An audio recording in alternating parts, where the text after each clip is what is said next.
देवी चामुण्डे जय भूतार्तिहारिणि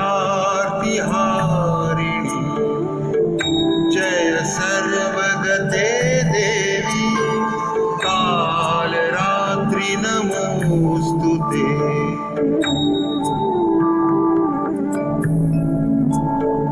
मधुकैटभविद्रावि विधात्रिवरदे नमः। रूपं देहि जयं देहि यशो देहि द्विषो जहि।